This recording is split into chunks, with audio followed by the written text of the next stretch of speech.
the Guys, round one. so back at the Art of Whiskey, it's funny because I asked you guys about Rock Hill last week, and our guy Jeff brought it in. Oh yeah. And what is this? Because they were like, Jimmy goes, "You've seen it before." I said, "Brian, never seen it before." Buffalo Trace Mash Bill 2. What does that mean? So Buffalo Trace has some mash bills. They never disclose, but all your mash bill ones are like Taylor and what else we got? Buffalo Trace, Stag, Eagle Rare. Yeah. And then you go into Weededs, which are all your Wellers. Salsa Nashville one's the lowest rye. Yeah. And then this is their high rye. This is the same mash bill as Blanton's. But all the squatty bottles, Blanton's, Rock Hill, Elmer T, all the squatty bottles are mash bill 2. Mashville too. And when you guys' favorite Mashville, you said this is yours? I'm a Nashville one guy myself, but some of the straight from the barrels or like this Rock Hill is fantastic. What we were saying is when You know what? I look forward to Rich saying, "This is fantastic." And when he says that, I'm like, "Oh, that's a good fucking board." He's like, "Fantastic." I haven't had too many things come out of a bottle that looks like this and not be delicious. Yeah. the discussion we were having is they had a new BTEC this year and it was Taylor, right? Which Yeah. is mash bill 1. We were hoping they would do a mash bill 2 BTEC, whether it be Rock Hill or Elmer T or Blanton's or whatever. But all of the BTECs besides the ryes are mash bill 1.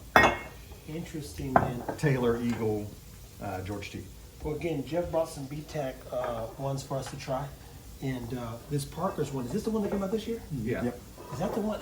Was this the one that we were not dead set on? And you tried it or no? It's a malt. You're not a malt person. That's what it is. But isn't this one a malt? That's a malt with reconstructed cognac case. Is it 100% malt or is there just malt in it? No, it's just malt. Okay. It's a blend. Interesting, guys. Well, you know, Parker's are Parker's. It's Rock Hills. I got the Parker's from Awesome. last year. You got the Parker's from this year. Have you drank this? What'd you think? It's been a while since I had it, but there you go. Yeah, well, ain't no time like the present. Keep it whiskey. 7-year corn and 12-year malt. What does that even mean? So different mash bills in a blend. They just put a bunch of good stuff together. Hope it works out. Old barrels, yeah. What made you get this, Jeff? If you see it, it was only.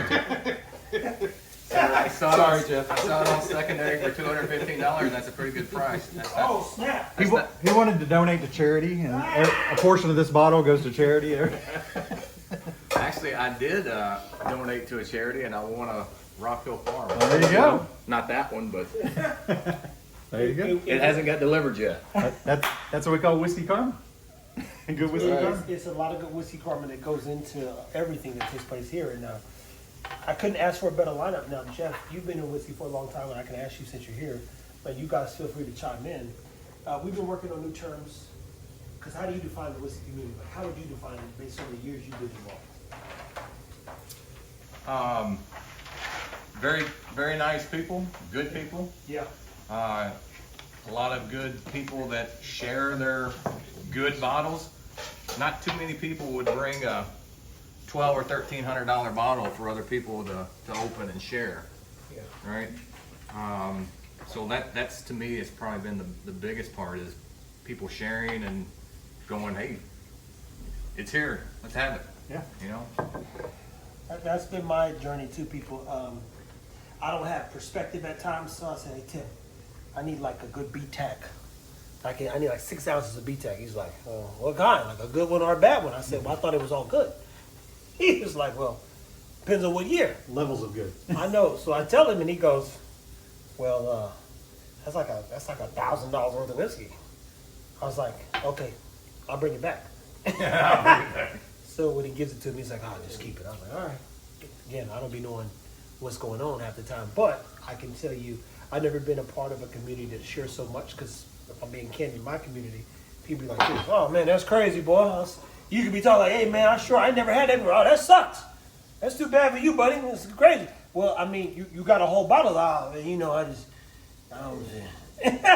They not giving it to you there, bro. So to be a part of the whiskey community, and these guys put this stuff on the table.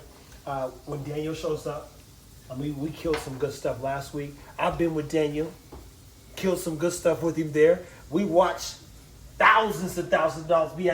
You wake up in Kentucky with these kind of jokers. It's 4 King Kentuckys, 3 Stags, And That first night in Indiana was a table full of unicorns. look, so Chance, that's my point. I said, Tim, if I recorded from start to finish what I've seen, y'all, they be fucked up, bro. Cause I don't even know, but that's like when Chance was like, oh, Trevor, you know this is like $50,000 worth of whiskey. I was like, oh, that's crazy. I drank all this before. And they bring it back. They just go get another one. But literally that, like, in the game room, we were at, it was 3 King Kentucky's. I'm like, some guys, oh, I've never had King Kentucky. I was like, that's interesting. I've had it from two. Yeah. I mean, and I'm saying that because it is true what Jeff says, man. I wouldn't have even created this space or learned as much if guys hadn't been so generous, willing to crack, share, and just participate in even my whiskey journey. And my leverage is always, because if you thought what we did with the blendery is good, I'm going to make the blendery bigger. We're going to be just as valuable to people, and it's because of moments like this. And what better way to start your week off with friends and family, and especially going to the holidays, cracking and drinking amazing stuff. And I promise you, they're not concerned with the price because they already bought it. Like Daniel and Tim, probably the 2 most generous people I've been around. But I did something stupid. This is a true story. Mm-hmm. First year in Kentucky, Tim was like, "Oh, you need to get that 04." So it was like we was in some tent, and first day at KBF, I cracked one. I said, "Hey guys, you want some of this?" And now I know they was laughing at me because when I go out there with Tim's brother and all his people, I was like, "Hey guys, you want some of this?" I was like, "Oh, Trevor, don't worry about opening that." They were like, "Drink our stuff first." Yeah. I should have recorded it because they got probably all this stuff. Yeah. And I'm drinking some little short bottle of Old Forester that I got out of a tent that's only released at KBF. And they're like, "It's child's play, son. We got the good stuff. You ain't got to, Trevor, save that. You take that home with you." And I'm thinking back, I'm like, I fucking missed out, man. I went to KBF my first time with Tim. That's where we bought the, or he bought, I don't say we. He bought the buff turkeys, and we made some good purchases that kind of continue to set the tone for the blendery. But I repeat, it's because of this stuff right here that I think whiskey is such an amazing just thing, to say the least. And we're going to get into some of this stuff, and they're going to teach you about it, and I'm just going to keep drinking. Y'all keep it whiskey.